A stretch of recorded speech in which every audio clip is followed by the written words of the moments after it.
ఓ హల్లెలూయా. విగ్రహారాధన చేసేవాడు పరలోక రాజ్యానికి వెళ్ళాడు. పాపం చేసేవాడు, వ్యభిచారం చేసేవాడు, దొంగతనం చేసేవాడు, హత్య చేసేవాడు, క్రోధము, కపటము, హింస ఇవన్నీ ఉన్నవాడు పరలోక రాజ్యానికి వెళ్ళాడు. ఎవరి హృదయాలు ఆత్మ ఫలాలు ఉన్నాయో, ప్రేమ, సంతోషము, సమాధానము, దీర్ఘశాంతము, ఈ ఆత్మ ఫలాలు ఉన్నాయో వాళ్ళు మాత్రమే పరలోక రాజ్యానికి వెళ్తారు. మత్తయి సువార్త 5వ అధ్యాయంలో రాబడ్డది, దీన మనసు గలవారిది పరలోక రాజ్యం అన్నాడు యేసయ్య.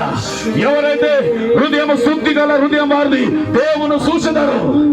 ఓ యేసయ్య, నా హృదయాన్ని శుద్ధించాయి, నీ వాక్యంతో శుద్ధించాయి, నీ ఆత్మతో శుద్ధించాయి, నీ రక్తంతో శుద్ధించాయి. ఇప్పుడే పిలువు యేసయ్యని అందరూ నోరు తెరవాలి.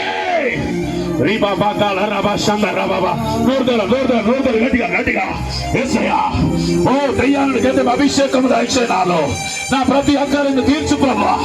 ఒకవేళ నువ్వు బాధల్లో ఉన్నావేమో, అప్పుల బాధల్లో ఉన్నావేమో, కష్టాల్లో ఉన్నావేమో, అయ్యా ఈ కష్టాలు ఎలా పోతాయి ప్రభువా? నీ గత 4 సంవత్సరాల నుండి చాలా కష్టపడుతున్నానయ్యా.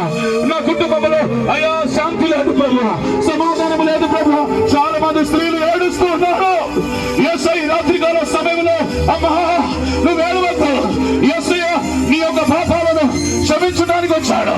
నీ పాపాలను యేసయ్య కడిగి తన బిడ్డగా చేర్చడానికి యేసయ్య వచ్చాడు. ఇప్పుడే యేసయ్య శక్తి తాకుతోంది, బలమైన అభిషేకం రాబోతుంది. పరలోక రాజ్యములో 12 సింహాసనాలు ఉన్నాయి, 12 గోత్రములు ఉన్నారు, 12 శిష్యుల పేర్లు ఉన్నాయి, 12 గుమ్మములు ఉన్నాయి, 12 దేవదూతలు ఉన్నాయి, 24 పెద్దలు ఉన్నారట. ఆ రాజ్యములు వెళ్ళాలంటే నువ్వు బాప్తిసం తీసుకోవాలి, రక్షణ పొందాలి, యేసయ్య రక్తంలో కయలబడాలి. ఓ నువ్వు రక్షణ పొంది, ఓ తండ్రి కుమార పరిశుద్ధాత్మ నామములో రక్షణ పొందితే నీకు పరలోక రాజ్యాన్ని ఇస్తాడు. అగ్ని అగ్ని అగ్ని అగ్ని అగ్ని అగ్ని అగ్ని అగ్ని. ఓ దేవుని అగ్ని మిమ్మల్ని తాకుతుంది ప్రతి ఒక్కరి మీద. ఓ మీ స్థలాల్లో నిల్చోండి, ప్రతి ఒక్కరు మీ స్థలాల్లో లేవండి. ఓ యేసయ్య రా, నీ ఆత్మ అభిషేకానికి మీ స్థలంలో లేవాలి, లేవాలి, లేవాలి. ప్రతి ఒక్కరు లేవాలి, ప్రతి ఒక్కరు లేవండి. మీ కుస్తీలు విడిచి ఓ జీసస్ అగ్ని అగ్ని అగ్ని నోలు తెరవాలి. ప్రతి ఒక్కరు ఇప్పుడే ఇప్పుడే మీ జీవితాన్ని మార్చుకోండి. యేసయ్య ప్రార్థనలో పడిపోయాను, ఆయన విశ్వాసంలో పడిపోయా, లోకాశలో జీవిస్తున్నా. పరిశుద్ధాత్మ దేవుడు నాతో చెప్తూ ఉన్నాడు.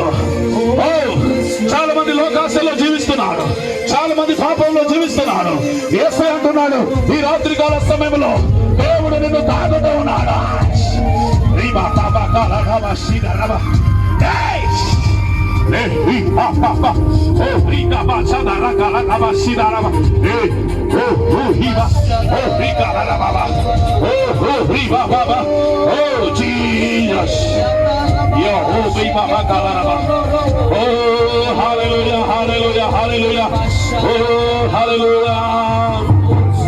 కొంతమంది యవనస్తుల్ని ముందుకు రమ్మని చెప్పు, కొంతమంది దేవుని శక్తి